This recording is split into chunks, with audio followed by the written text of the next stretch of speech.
Okay, well let's get busy and we'll start working on this radio. So the first thing is we got to get it out of its cabinet.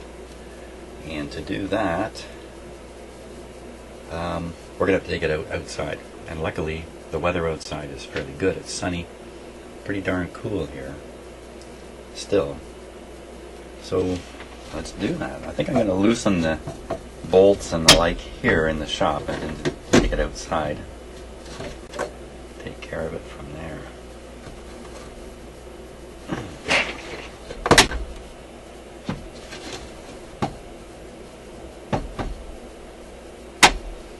There we go.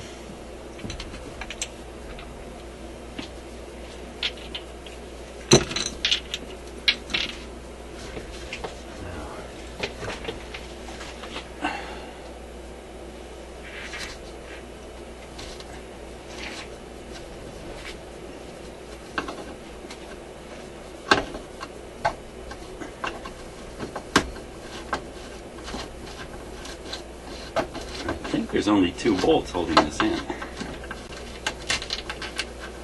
Let's see.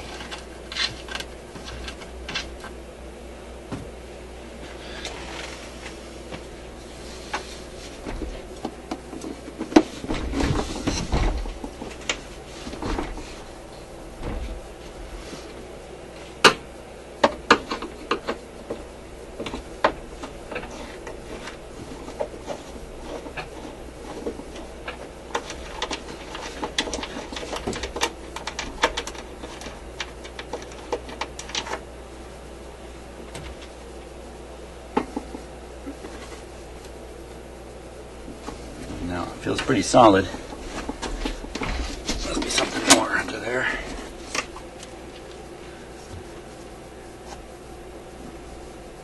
One. It's kind of strange, isn't it? Oh, this is done. One more here.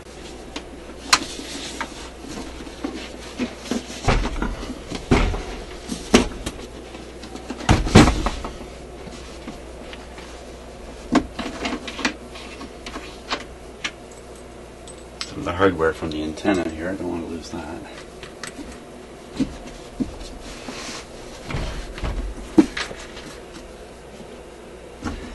This here.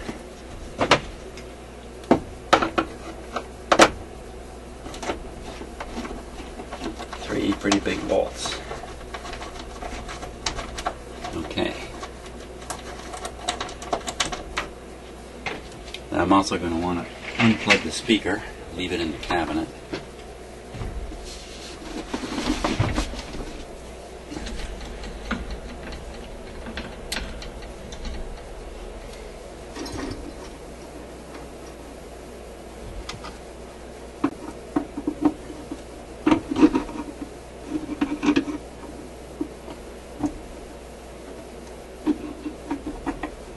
There we go. And lastly, I want to undo the wires that go to the band switches at the top there. But I want to make a note before I do that.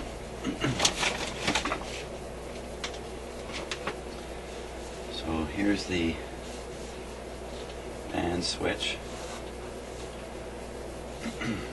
Back, front,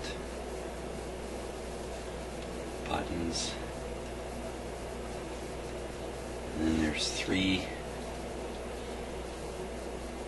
connecting posts.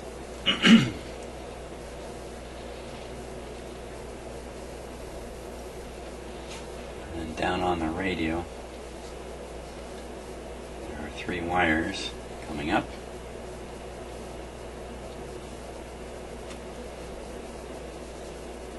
This one goes to the back.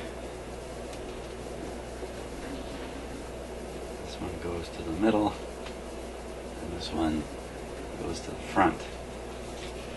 So I have a diagram now that I can follow up here. I remember the last time I did one of these radios, I got confused about where these wires go exactly, because they're the same color. Because over the years, the distinct color disappears and wears out. So I just pull those out.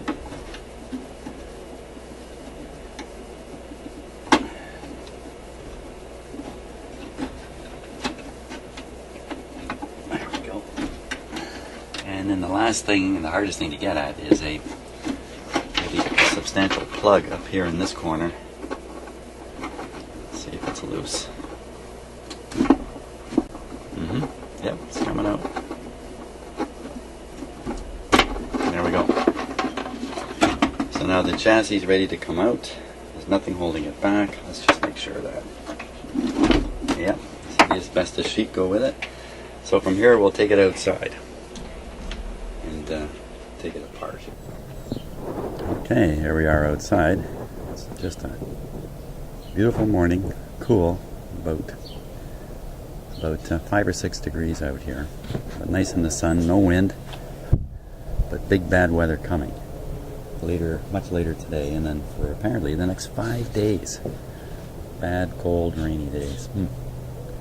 Too bad. So if you look close, you might see some little tiny flies flying around. There's all kinds of little flies out here this morning.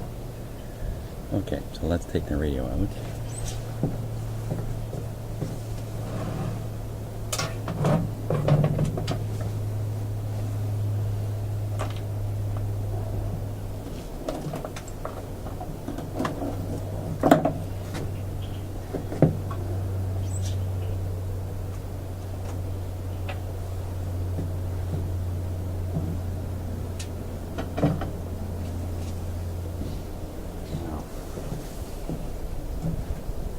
Get the asbestos off this. Let's see.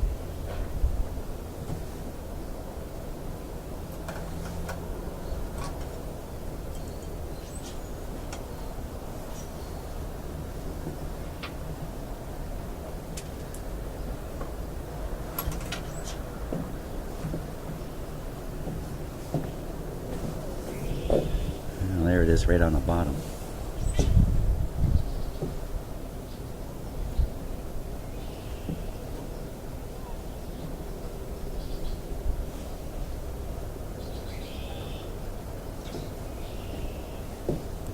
Look at how much dust has gotten inside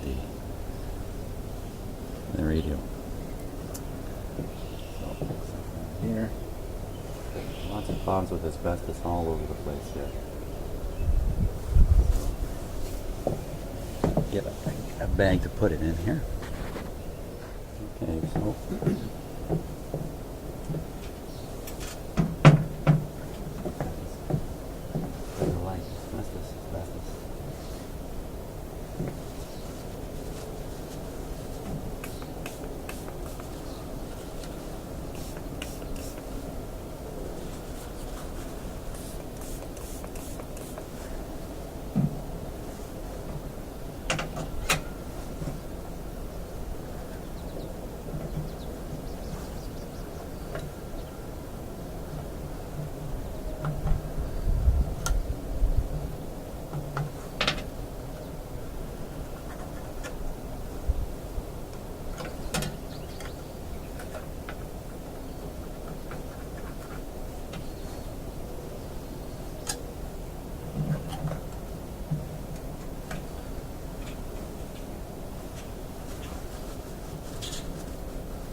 Parts coming out of here.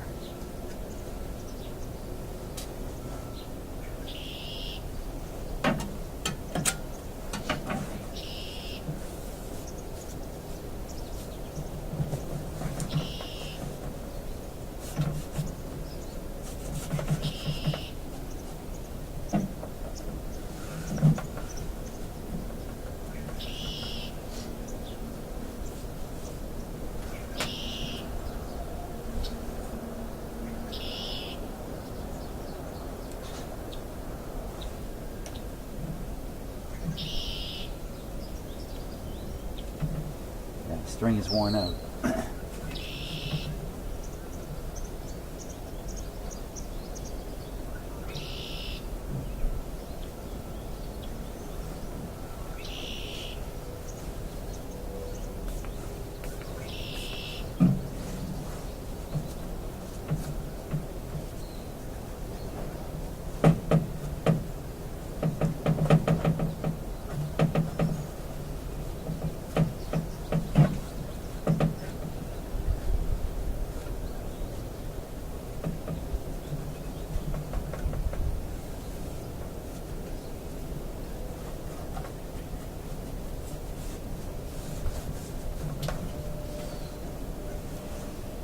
we go.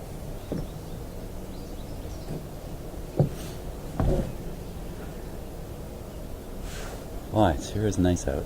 It'd be nice to stay out here, but can't get too much more work done out here. So that pretty much removes the asbestos from the radio. There's still asbestos in the cabinet itself.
Okay, so, well, now I see where that strapped piece of metal came from.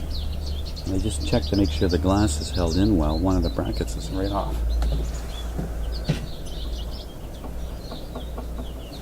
It's not going to fall out, is that?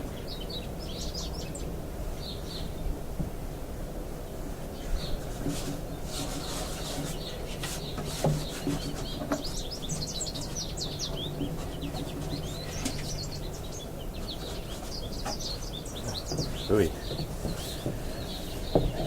It's pretty dusty. You can see lots of dust flying around now. So I think I'm just going to leave that. And we'll take the chassis back in and take a look at it. I'll come back out with a strong brush and brush out the inside of the cabinet.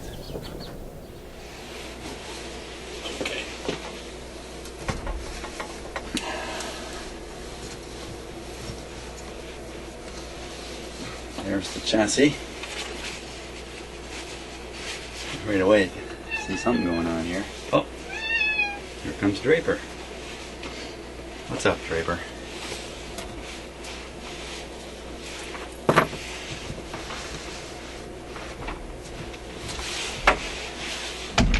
Okay, so I guess I got to clean up a little bit, and we'll take a close look at what we've got here. That's right. Yes, Draper. Oh, okay, Draper wants to check it out first.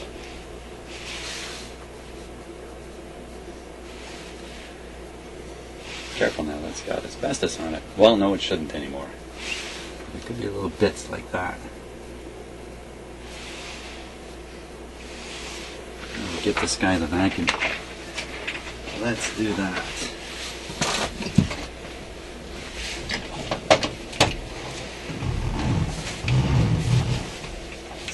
How exciting this is for Draper. Hey, what about this? Suppose I turn it on right now.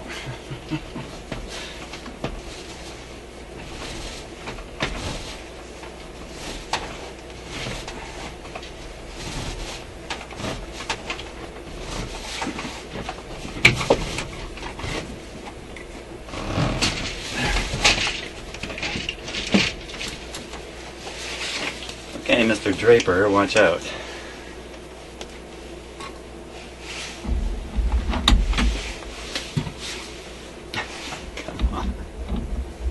Here we go. There he goes. Uh-oh, that didn't sound good.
Okay, there we go. Well, that gave me a good chance to examine this radio while I'm dusting it. I often find that the dusting process and the cleaning process makes your eyes go all over the place. And oh boy, you got magic eye challenges already. I'll show you what I mean here.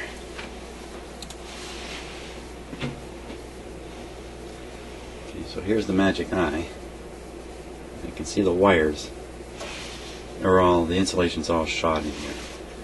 And of course, look where it is compared to this big tube. This is probably fairly warm or hot running tube.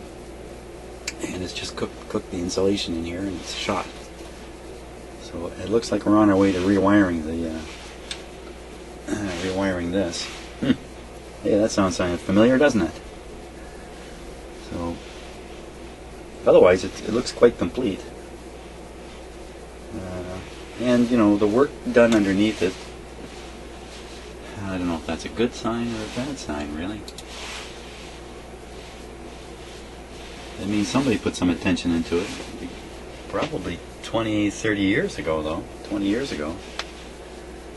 So, good show. Let's take a close look underneath. Okay, so let's take a good close look at what's going on in here. And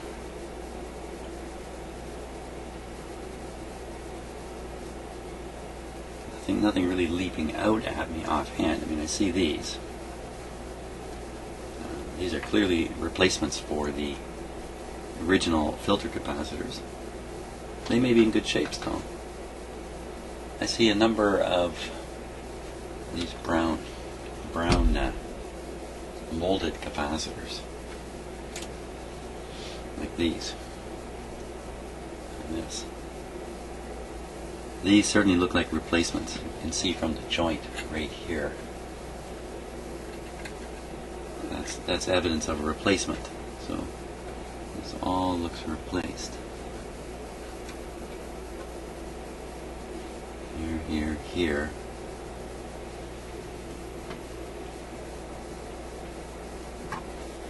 I had left in this big one,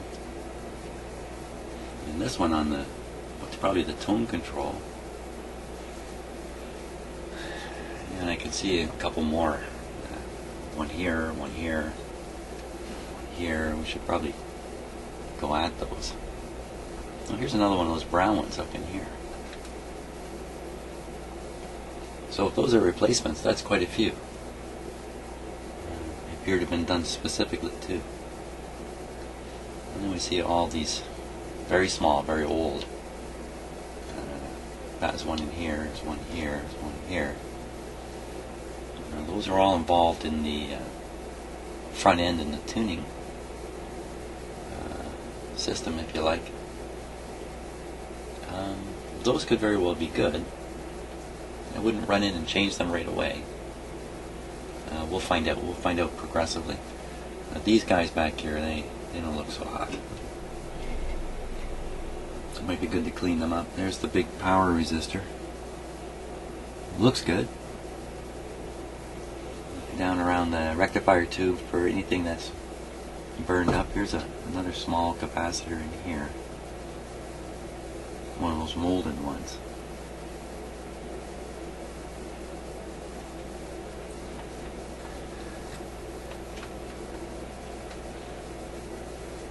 And there you can see the old capacitor connections in there. What a mess.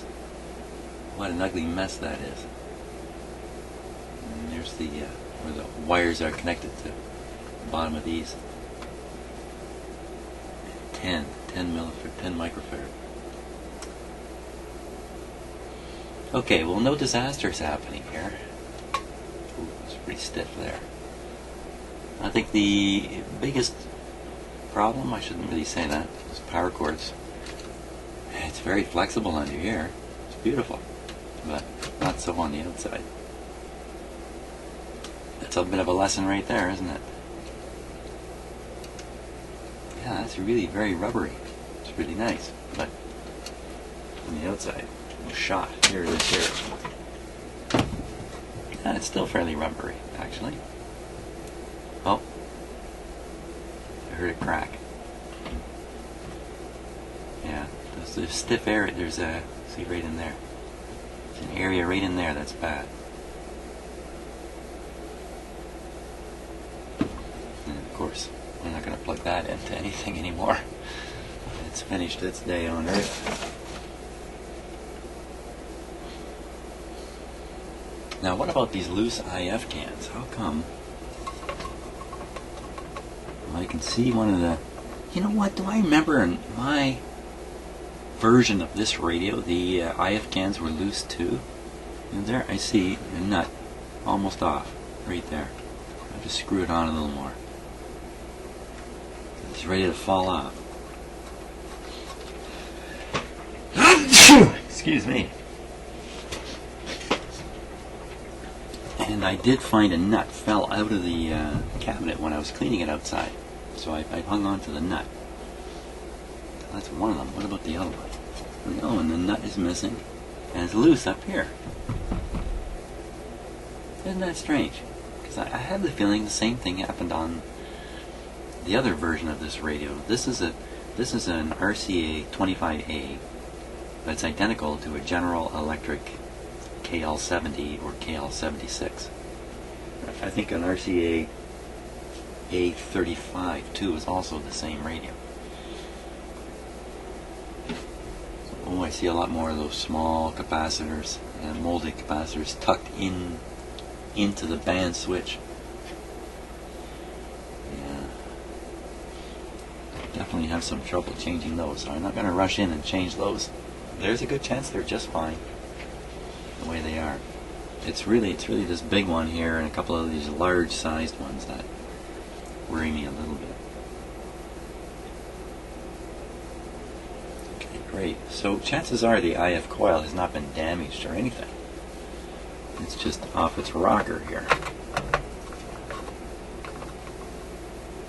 And it wasn't removed or disconnected on purpose. Seems so strange that it would lose its have its nuts come off. Doesn't that sound terrible? Poor radio's nuts have come off. Well, what's our next step on this? I have to think about it a little bit. Maybe it's fixing the wires to the magic eye. Maybe that's really where we start. We've done the antenna, we should do the eye next maybe. Without even firing the setup or even investigating it. I don't think there's any reason to doubt this guy's going to operate with a little bit of TLC. So maybe we should just attend to that right away, because those wires can't be left the way they are, that's for sure. They're shorting out up there and they're just a little too risky. Why don't we take a little closer look at that? We'll decide if that should be our next plan of action here on it. Usually I like to find out pretty quick if there's something really seriously wrong with the radio. Like a blown power supply transformer. I mean, that's a big problem. But that's very uncommon. So, take a little closer look here.